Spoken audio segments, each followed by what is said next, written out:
the center of all love I stand, and from that center I, the soul, will outward move. From that center I, the one who serves, will work. May the love of the divine self be shed abroad in my heart, through my group and throughout the world. May the love of the divine self be shed abroad in my heart, through my group and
Good morning, everyone, and welcome to our Ask program.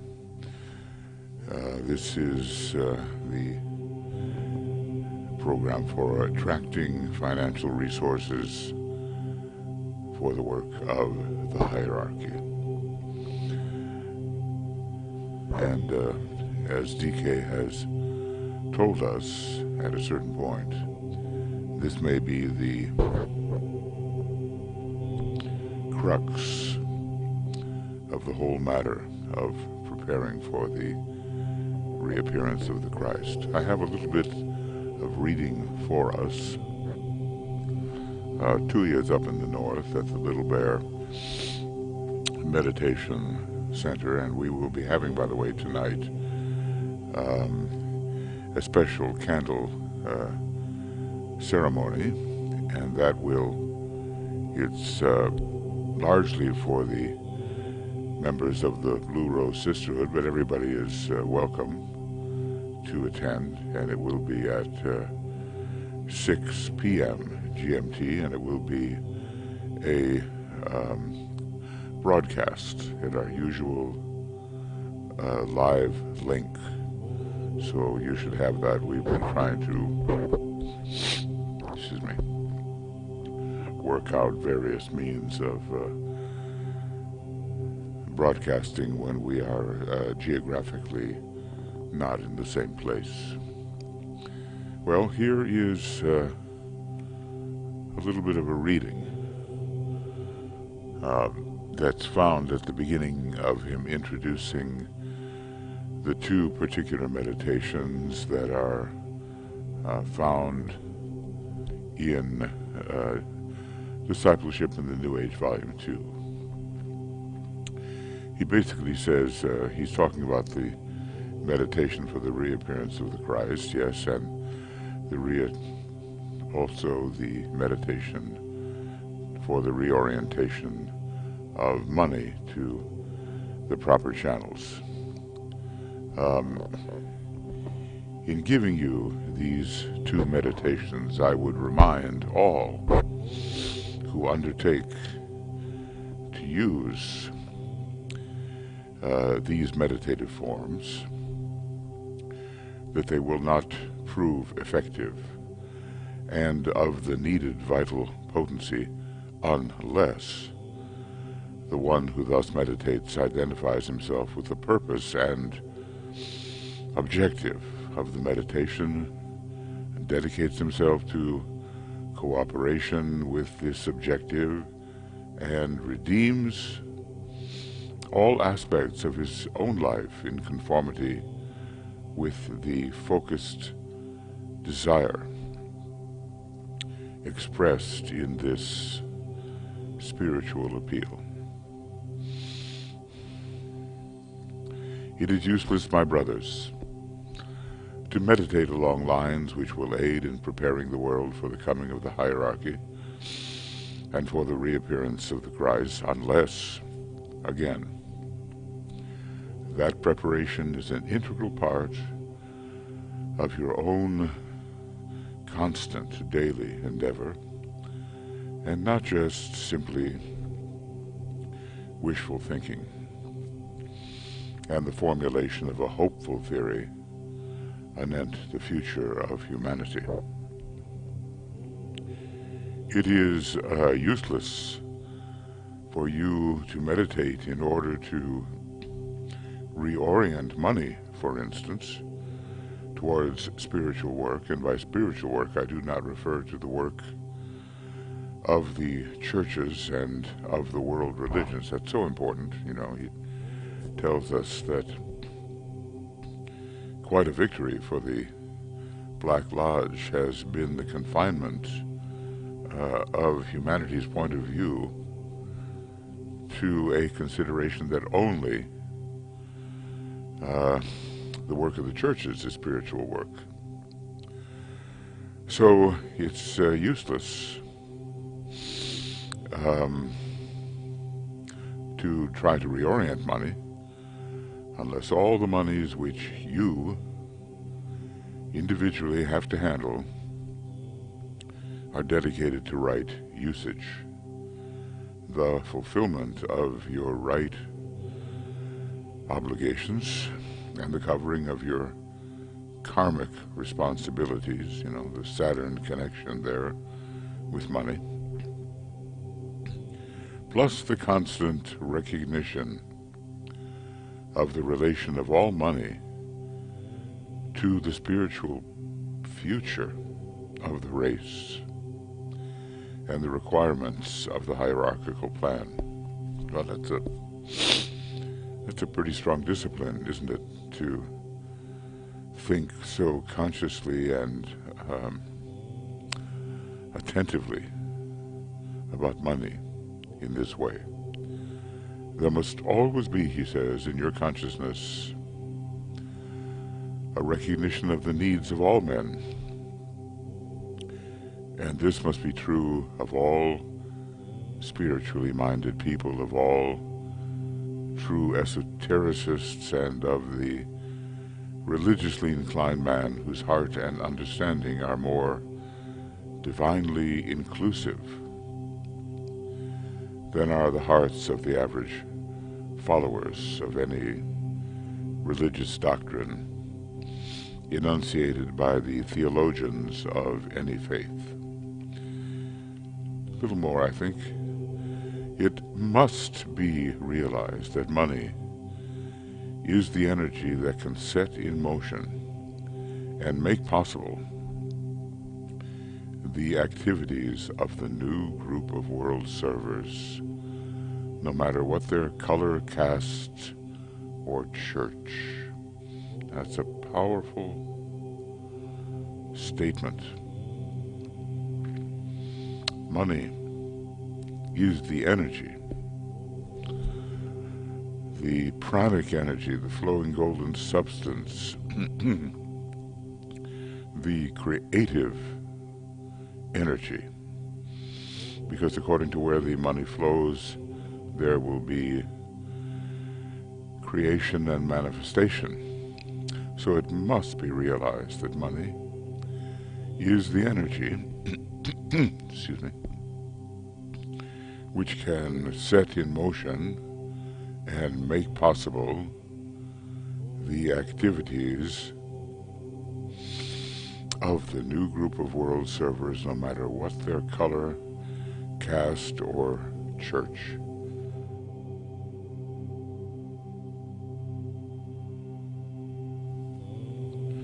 Money does not yet lie in their hands. Their need for it is great. Millions are needed to spread the required knowledge of the hierarchical plan. It's always the plan that comes first, we see. Millions are needed to further the work of men of goodwill. Millions are needed to educate the masses in the fact that he for whom the whole world waits is on his way back to ordinary visibility.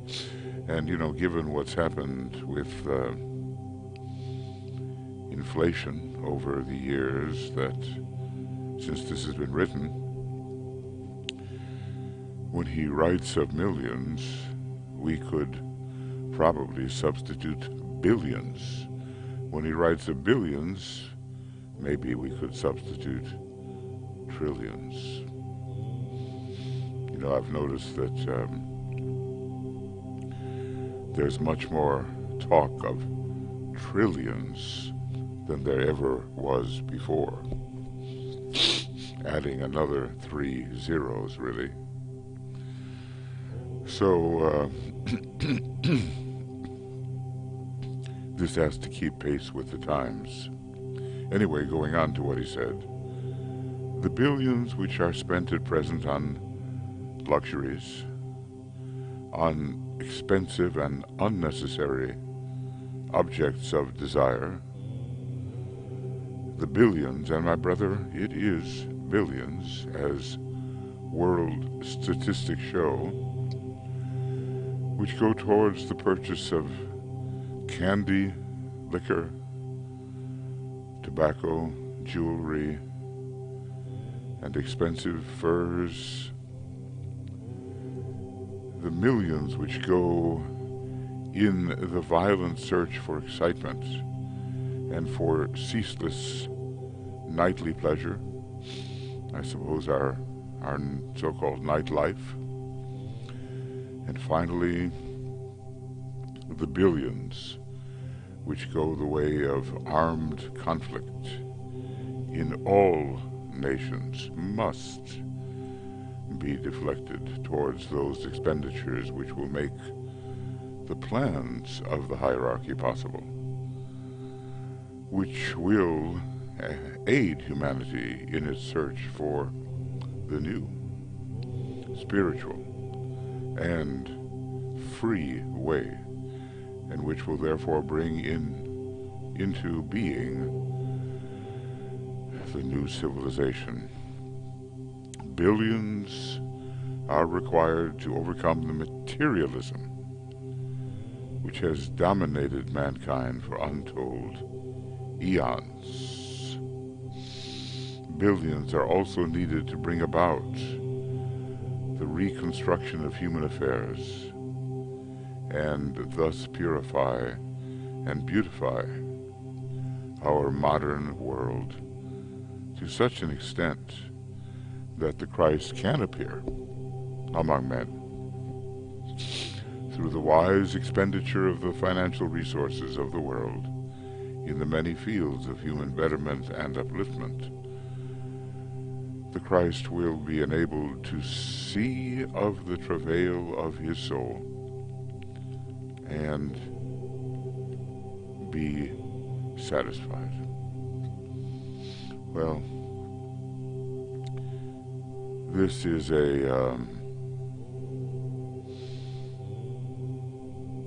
a powerful paragraph, and it causes us to reflect what part we might play in this type of non-essential expenditure.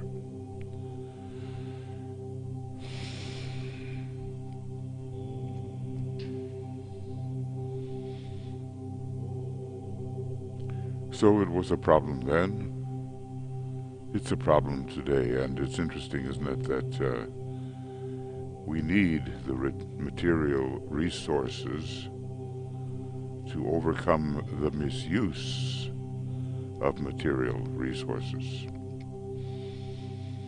Billions are required to overcome the materialism, which is simply superficial perception, superficial valuation. So we see the work, and it's often work in thought that is before us. And we know that whether the sum is large or small that we can contribute, it can still be, will prove to be an effective unit in the Master's work. There will be, I think, in the Aquarian age, a much wiser handling of this creative energy of money. We don't even know what form the money symbol will take. It began with something quite weighty, tangible objects, and then heavy materials to make coins and so forth. It went to the vegetable kingdom, and given the kind of it's contamination that is possible in these days of COVID. The use of cash in that way may subside. We also now seem to be into money as electronic figures, basically transferred from place to place as indicated sums with our credit cards and the use of the computer in moving money. It's difficult to know how it will appear, but we know there will be a medium of exchange, and it would be a victory on the part of the forces of evil if we felt that if we only have a little, that it's not worth giving that little because it can't make any difference. That would be a victory for materialism. If enough people give the small sums, the adequate amounts will be reached.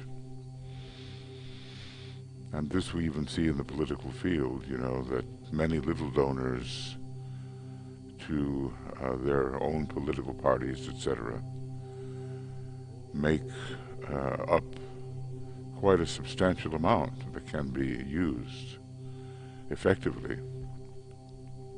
in those political parties. And maybe we see this also in the churches. Many donors offer small sums that amount to great sums. So it is a responsibility. It's for us weekly consideration, and really it's a daily consideration for us. Well, let's get on with our meditation.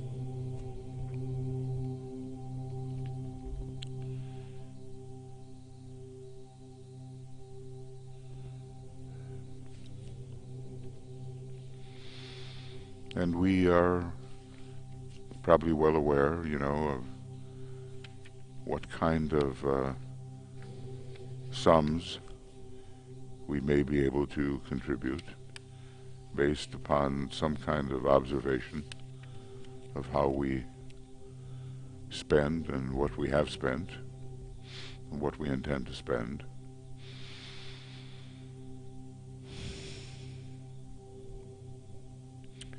So there's a law here, and we can live by this law. To those who give shall be given,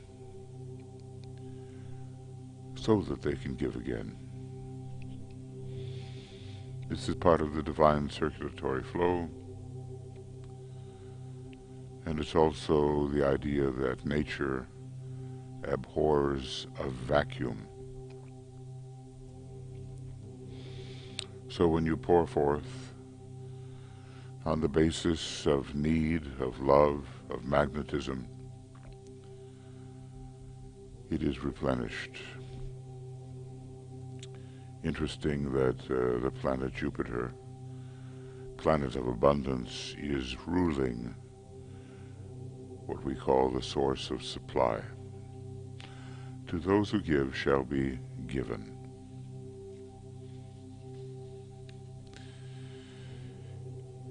And the key to mastership, to those who give all shall be given. Then we ask ourselves some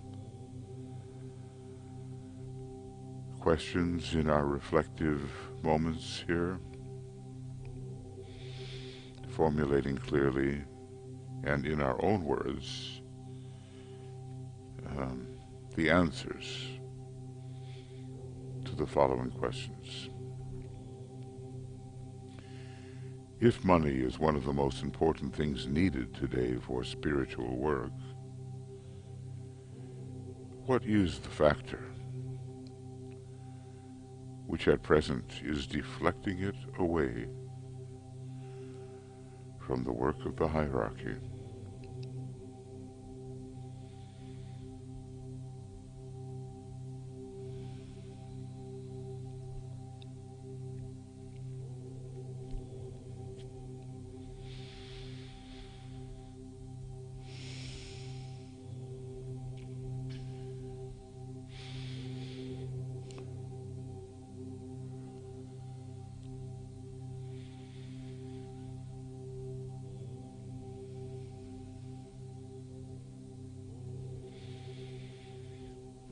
I would certainly suggest that we think about essentials and non-essentials.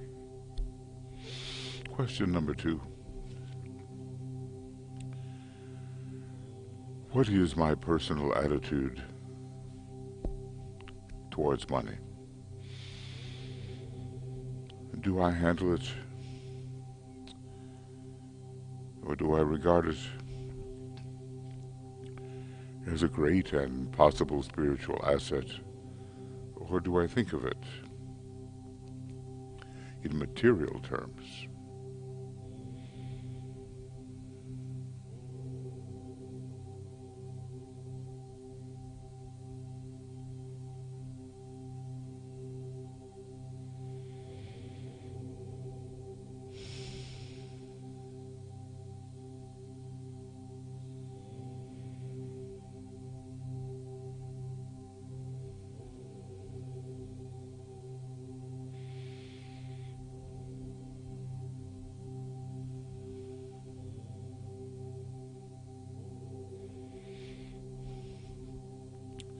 Number 3. What is my personal responsibility in regard to the money which passes through my hands.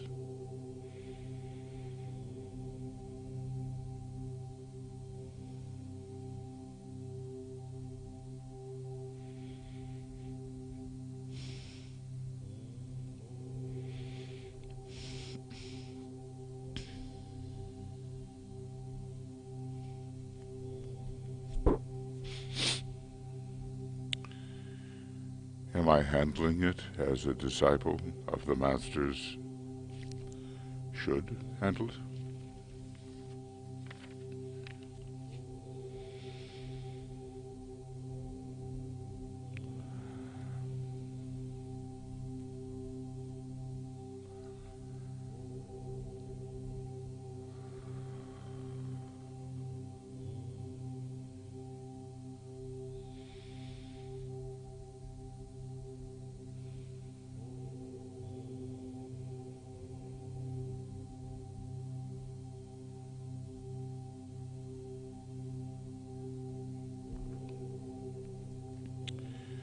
Then we consider for a moment the Hydra, and especially one of the physical heads, the second head of the Hydra, as it's called,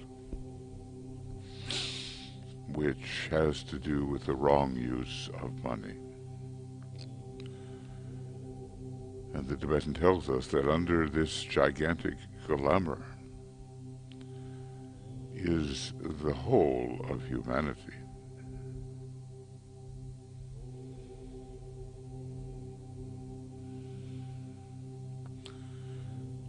Certainly does control so much of what we could do better than we do.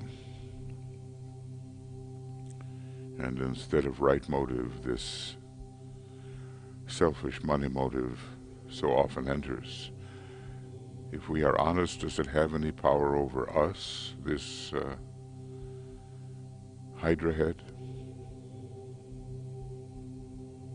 and its weaknesses?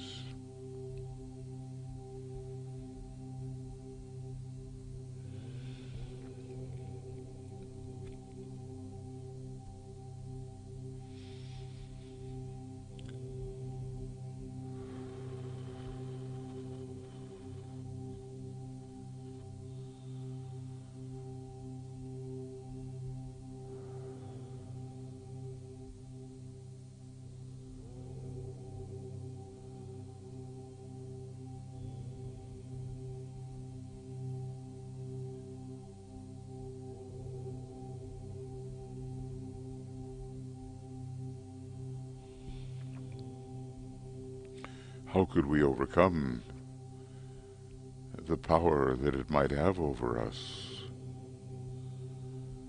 What can we do, plan to overcome this? What can we think and then do?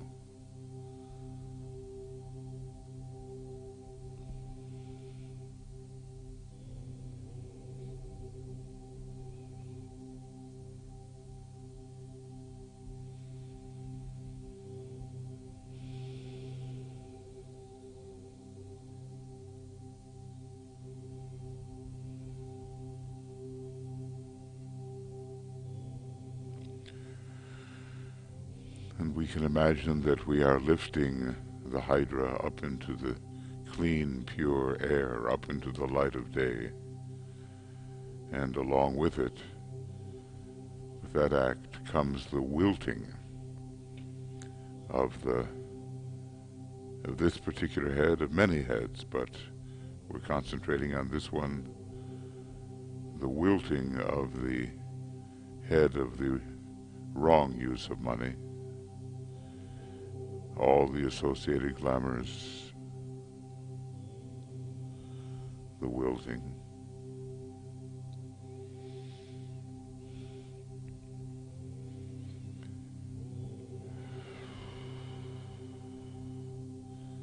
The weakening of this great phantasm in the light of the intuition.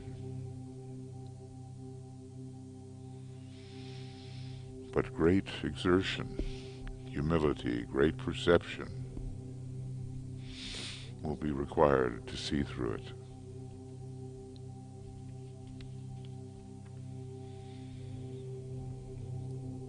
So every day I think in our countries, we see money being misspent or being spent in conventional, materialistic ways. And we can help to create the thought form of solution to this misuse of this valuable creative energy.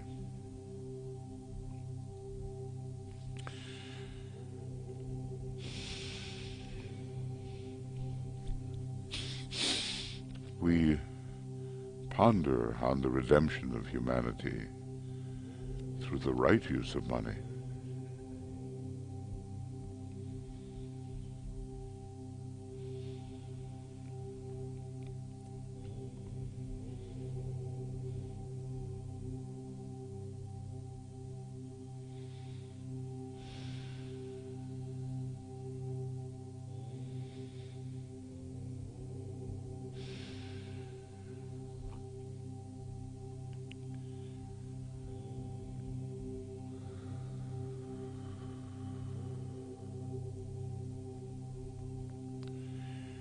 We visualize the money in the world today as concretized energy. At present, used for purely material purposes, very largely so, and for the satisfaction where the individual is concerned of purely personal desires.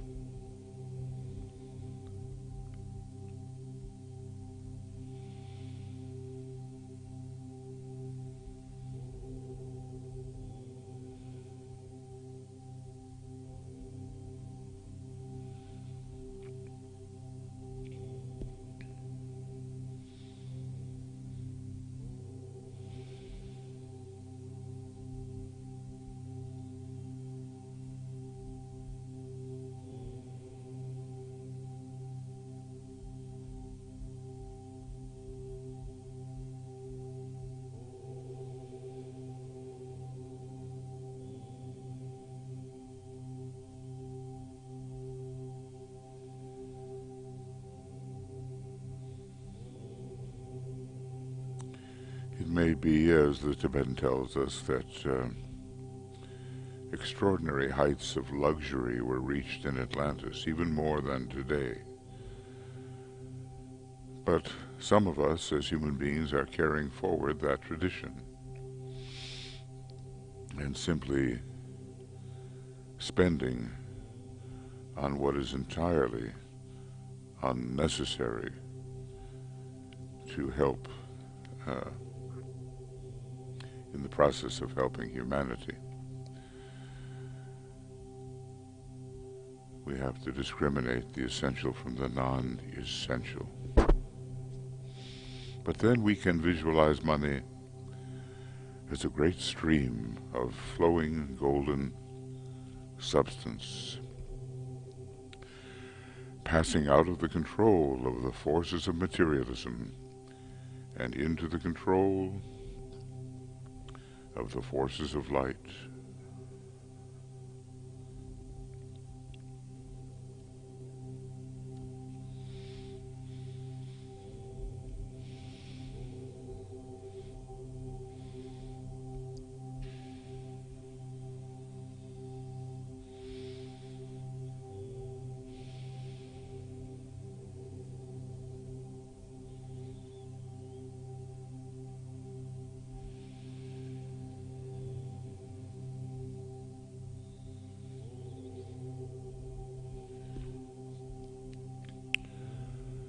Away from its unnecessary use towards its use on the spiritual essentials that will help everybody and all kingdoms and finally the planet.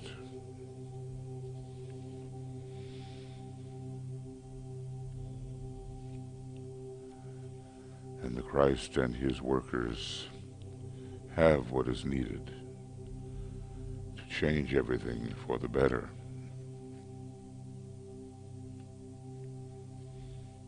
And then we say the following invocative prayer with focused mental concentration and from a heartfelt desire to make or to meet spiritual demands.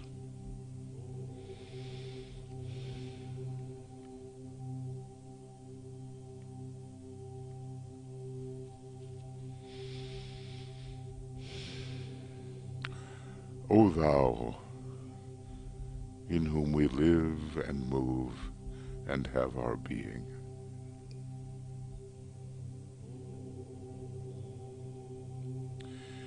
the power that can make all things new,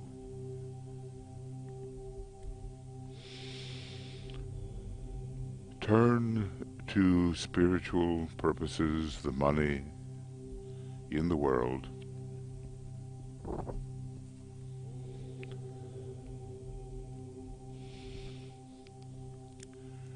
touch the hearts of men everywhere, so that they may give to the work of hierarchy that which has hitherto been given to material satisfaction.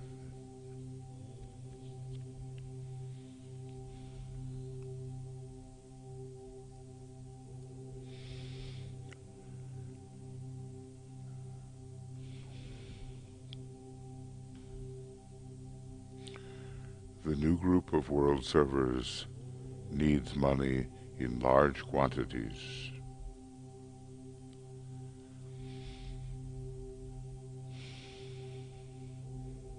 I ask that the needed vast sums be made available.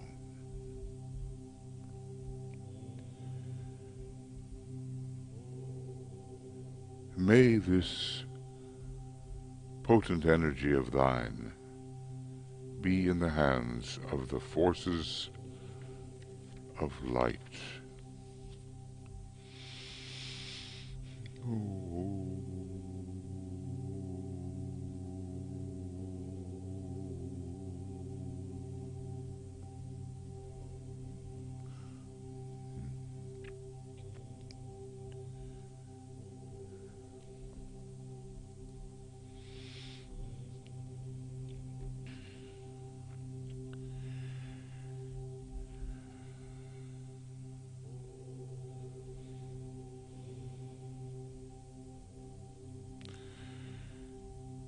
Then visualize the work to be done by those groups which claim your present allegiance, any group which you know is attempting to carry out the hierarchical plan.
And through the creative imagination and by an act of the will, see untold and unlimited sums of money pouring into the hands of those who seek to do the Master's work.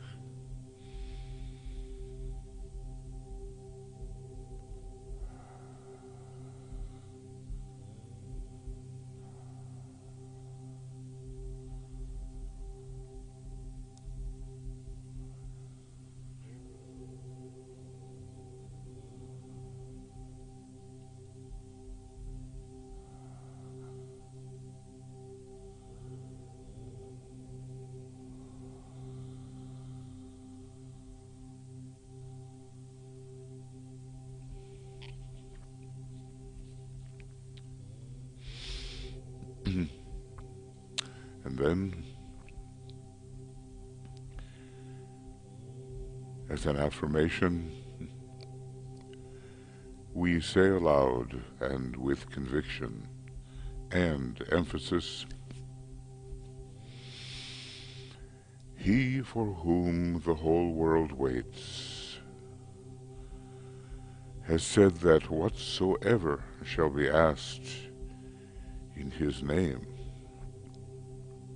and with faith in the response, will see it accomplished."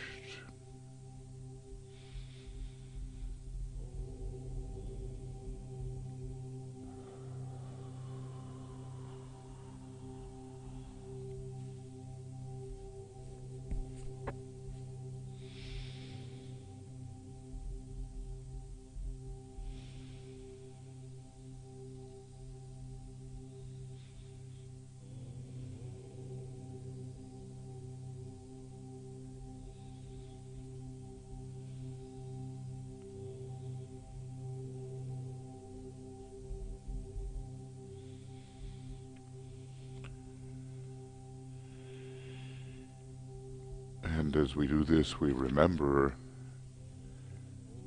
that faith is the substance of things hoped for and the evidence of things not seen. This desirable condition already exists in the future, hopefully the near future, and faith puts us en rapport with it. And now we make our individual request. We can ask money for the defined purpose.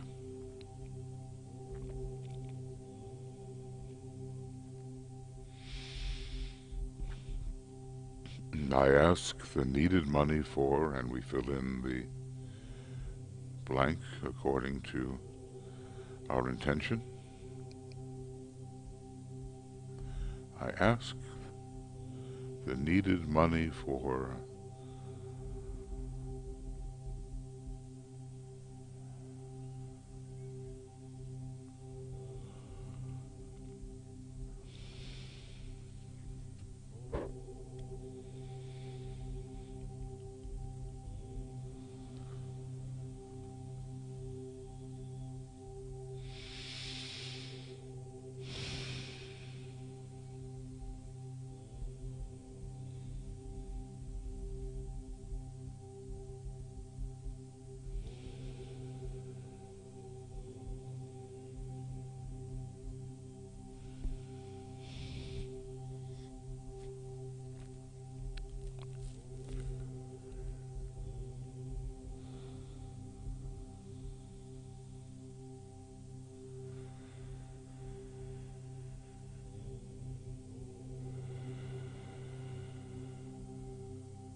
and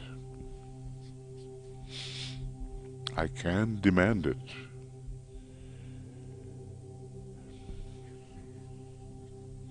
Using the formula use, demand, take, I can demand it.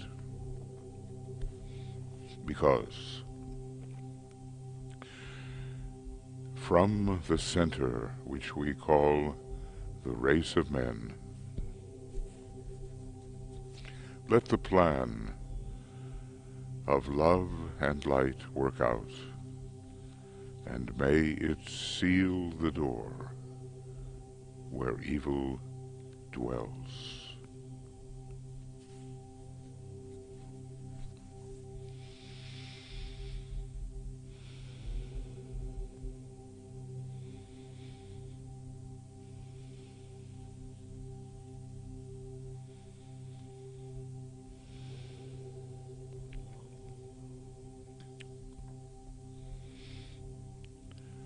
We visualize ourselves gathering together at the feet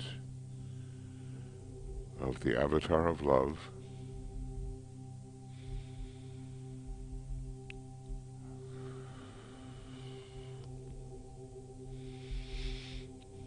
and we say together,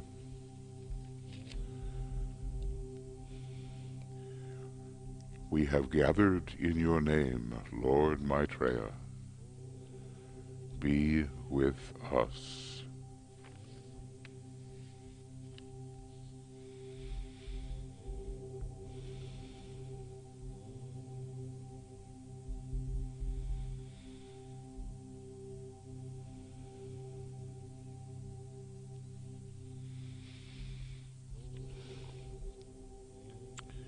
And in our creative imagination, we prepare to give our offering.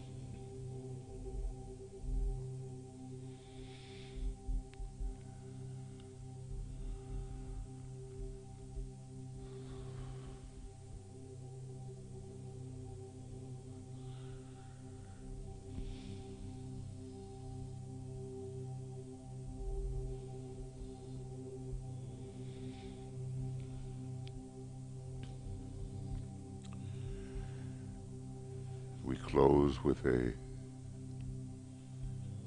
careful consideration of our own responsibility to the divine plan.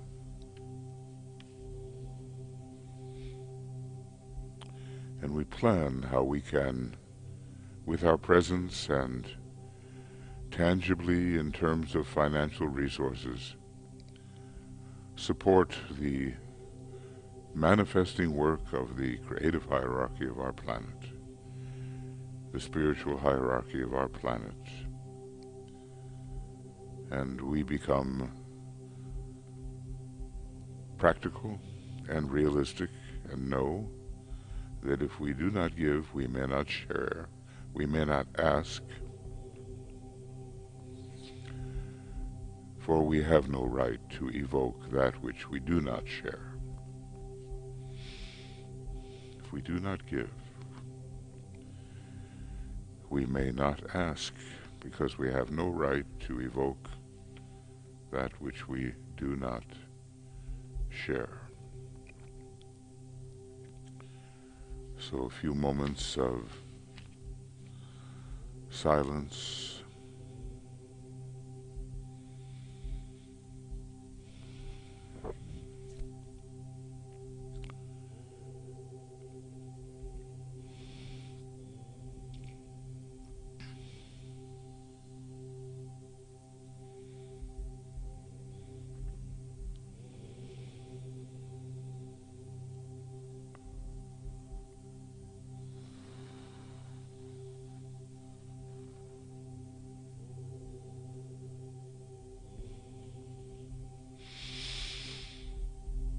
We attempt to feel true love flowing through us.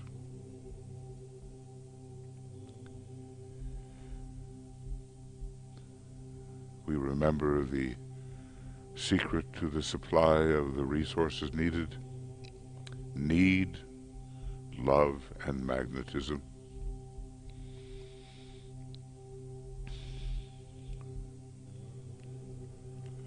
Love is the great selfless agent in world affairs.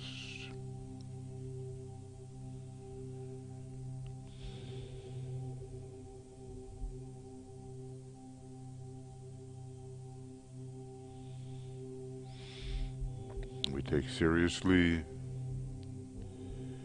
this work We offer rhythmically our giving to sustain and perpetuate the work.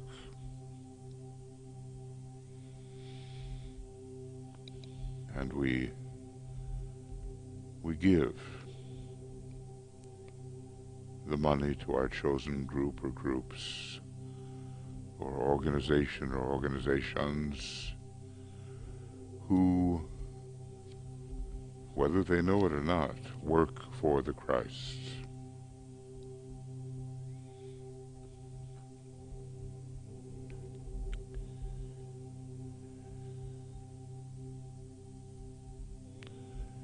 And now we sound the Om 3 times, precipitating love into the world of the threefold personality.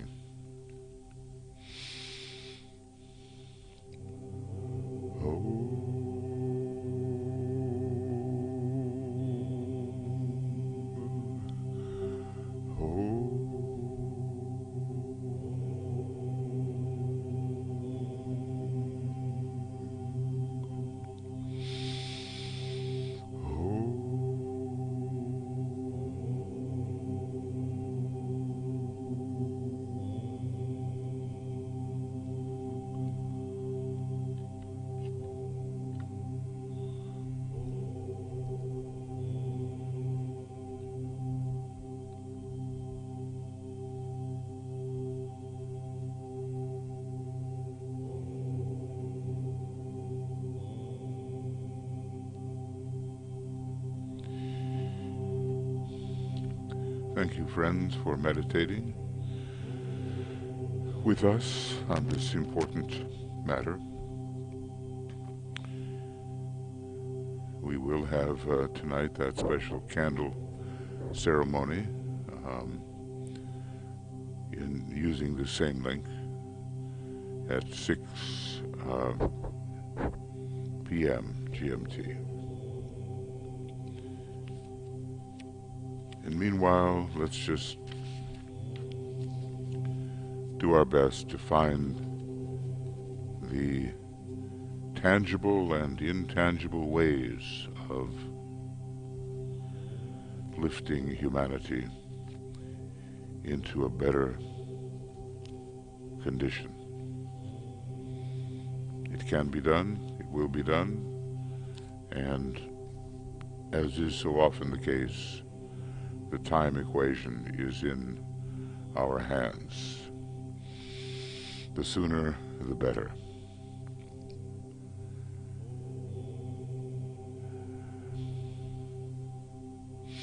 Also, it is our intention, Tuya and myself, as the impeachment trial of the former president begins to occur, to stand in spiritual being for the expression of principles, spiritual principles, and putting secondary motives to the side. We want that attitude to sweep through and over